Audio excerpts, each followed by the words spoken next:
नमस्कार। संपूर्ण हिंदी स्पेशल एकमात्र YouTube channel Phefana Hindi classes में आप सभी का स्वागत है। और इस चैनल पर आपको हिंदी के तीनों पक्षों व्याकरण, साहित्य व काव्य शास्त्र का गूढ़ अध्ययन करवाया जाएगा। तो बढ़ते हैं आज की क्लास की तरफ और देखते हैं कि सोमा बुआ आगे क्या लेकर जाती है समधियों के घर।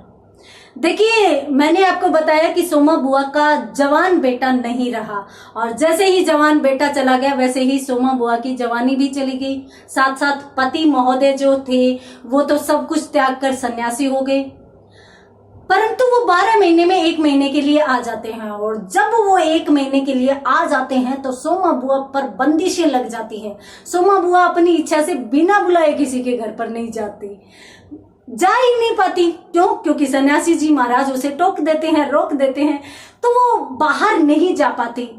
तो जब सन्यासी जी महाराज आए हुए होते हैं तो उनकी बाकी सारी की सारी क्रियाएं बंद हो जाती है। कौन सी?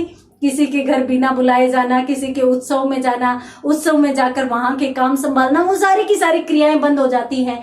एकमात्र अंग होता है जो सबसे ज्यादा सक्रिय रहता है। 2 मिनट का टाइम है, आप बताइए, तब तक अपन देखते हैं आपके अनुसार सोमा बुआ की कौन सी चीज सबसे ज्यादा सक्रिय रहती है। कब? सन्यासी जी महाराज के आने के बाद। तो यहाँ पर अपन कौन सी लेखिका को पढ़ रहे थे? तो मनु भंडारी को पढ़ रहे थे। और मनु भंडारी द्वारा रचित कौन सी कहानी का अध्ययन अपन कर रहे थे? अकेली कहानी का अध्ययन अपन कर रहे थे।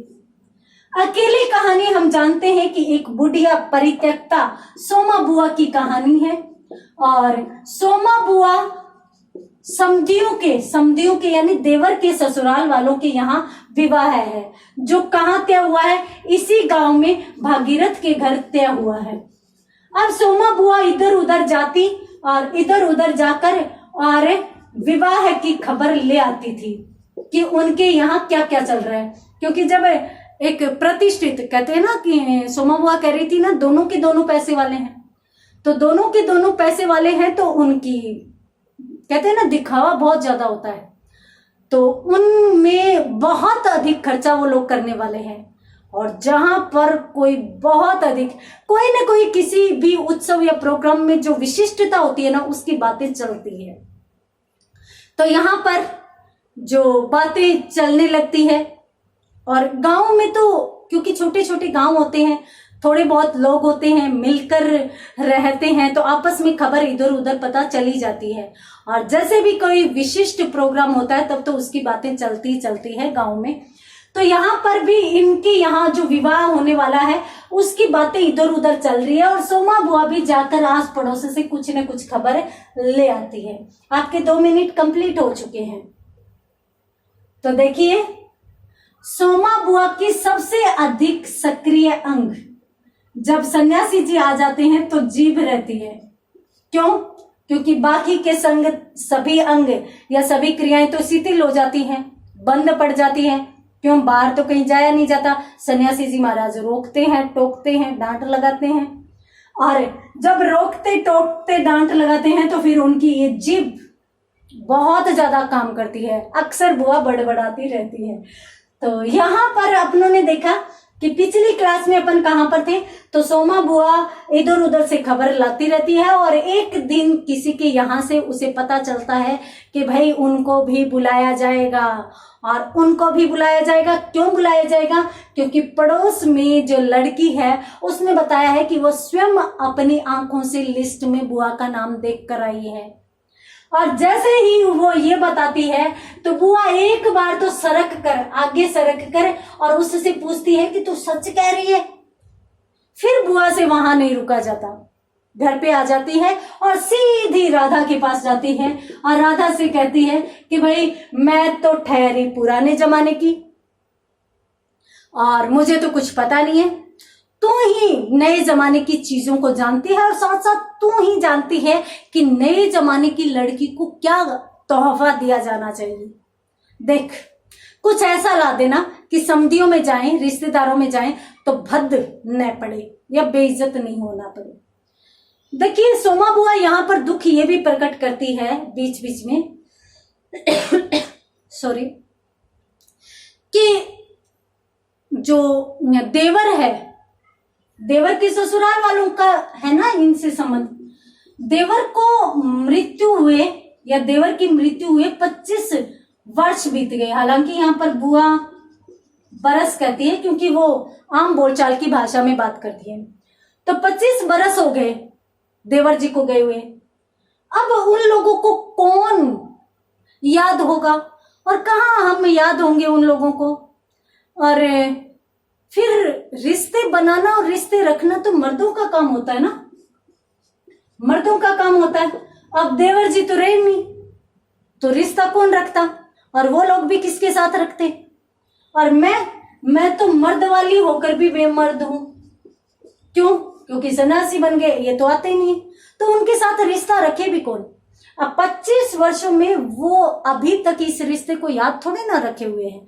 ये चीज भी बार बार सोचकर यूं सोचती है कि हो सकता है नहीं बुलाया गया तो।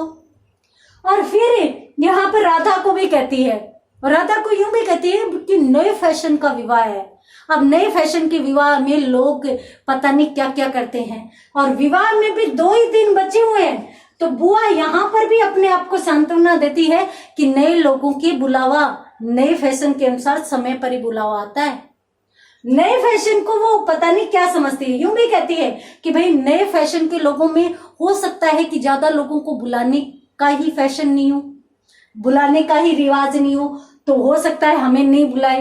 तो इस प्रकार की अनेक बातें उसके दिमाग में चलती रहती है। परंतु साथ ही साथ उसे जब पता चलता है कि उसका लिस्ट में नाम है, परंतु दिन 2 ही बचे हैं, यहाँ तक कि जो समधी लोग हैं वो यहाँ आकर विवाह करने वाले थे वो यहाँ आ भी चुके हैं। 2 दिन पहले तो आना ही पड़ता है विवाह के लिए, तो वो लोग आ भी चुके हैं। तो वो चाहती है कि राधा उसे कुछ ऐसी चीज ला दे जो बनी बनाई हो, मार्केट से ला दे, क्योंकि बनवाने का अभी समय भी नहीं है, 2 ही तो दिन बचे हुए हैं। तो फिर सोमा बुआ है वो राधा से कहती है, तो राधा यूं कहती है कि बुआ पहले तो ये तो बता कि तू देना क्या चाहती है, गहना देना चाहती है, जेवर देना चाहती है, श्रृंगार का सामान देना चाहती है, कपड़े देना चाहती है, पहले मुझे ये तो बता, फिर मैं उनमें जो भी नए जमाने का लगा मैं तुम्हें ला दूंगी। तो सोमा बुआ कहती है कि देख ये तो मैं कुछ नहीं जानती, मेरे पास जो है ना वो मैं तुम्हें ला देती हूँ, और फिर तू जो ठीक समझे वो मुझे ला देना।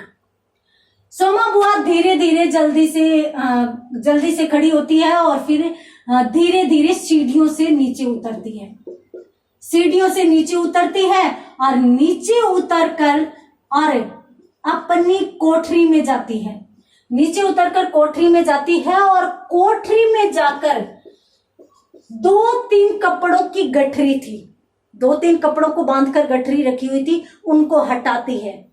पैसा ऐसे ही रखा जाता है, गहना ऐसे ही रखा जाता है।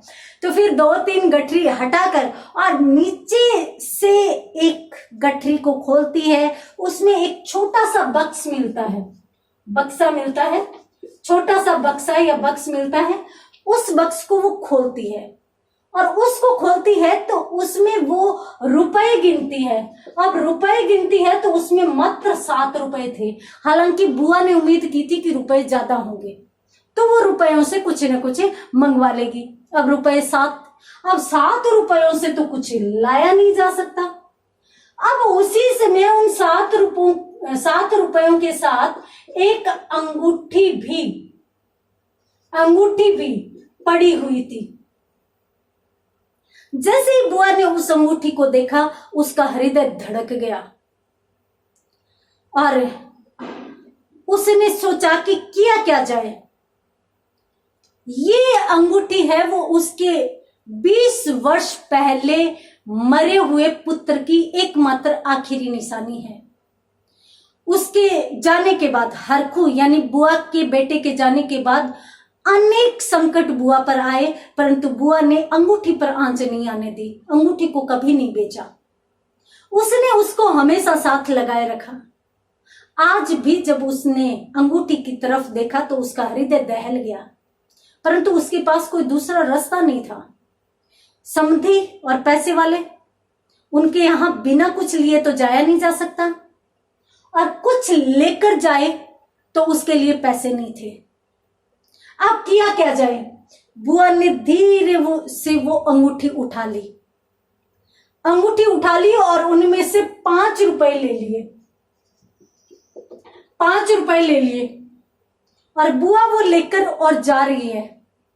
अब बुआ के हृदय में कोई आनंद नहीं है, कोई उत्साह नहीं है, कोई उत्सुकता नहीं है जो पहले थी। अब उसके पैर भारी हो रहे हैं, जैसे जैसे सीढ़ियां चढ़ रही है उसके मन को दुख हो रहा है। उसे यूं मानो कि उसके पैर वो आगे ले जाना चाहती है, पीछे पड़ रहे हैं। ये होती है मां की ममता, ये होता है मां का हृदय। आज भी वो अपने मृत पुत्र की एकमात्र निशानी को हृदय से लगाए हुए है। परंतु कहते हैं ना कि मजबूरियां कुछ भी करा देती है, परिस्थितियां कुछ भी करा देती है। तो बुआ 5 रुपए और वो अंगूठी लेकर और फिर राधा के पास जाती है और राधा के पास जाकर और बैठकर यूं कहती है कि देख राधा,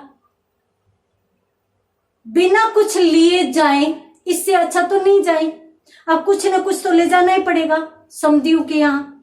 और इतने दिनों बाद भी वो लोग, यानी 25 वर्ष बाद भी वो लोग नहीं भूले, तो हम उनकी भद कैसे कर सकते हैं, हम उनको अपमानित कैसे कर सकते हैं। हमें भी उनके यहाँ जाकर और मतलब कुछ ना कुछ अच्छा देना चाहिए। और यदि हमारे पास कुछ अच्छा देने के लिए नहीं है, अब देख पैसे तो मैंने ज्यादा सोचे थे पर थे नहीं, तो दूं क्या, और फिर मेरे पास पैसे आए भी कहां से।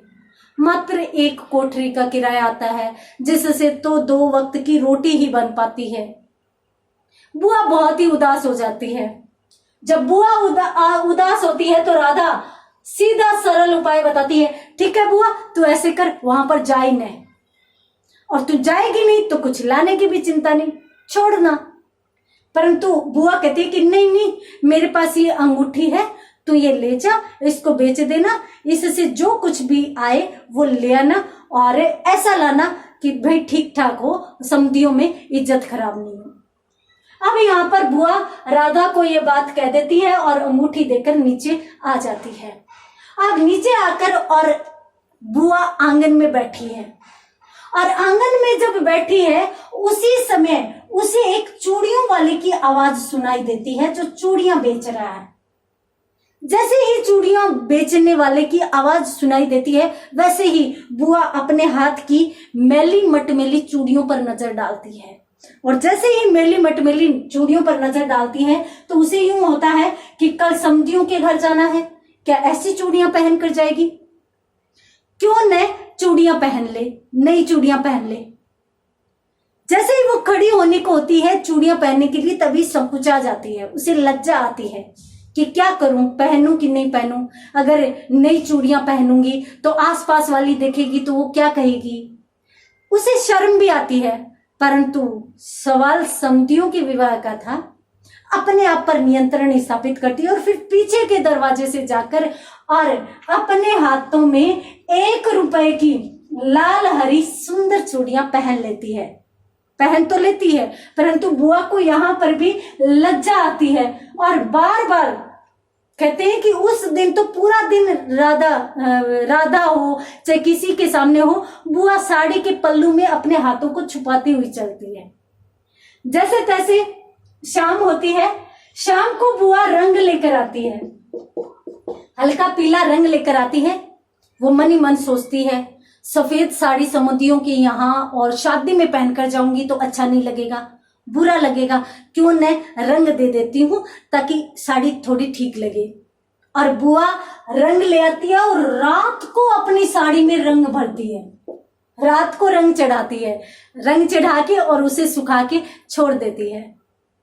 सुबह उठकर देखती है तो वो साड़ी उतनी चमकदार नहीं दिखती जितनी राधा की साड़ी चमकदार दिखती है। तो वो सोचती है और फिर झट से राधा के पास चली जाती है, सुन राधा, देख तुम तो रंग देती हो साड़ियों में, वो तो बहुत चमकदार और सुंदर दिखती है, मैंने भी रंग चढ़ाया, ये देख ये तो सुंदर नहीं लग रही।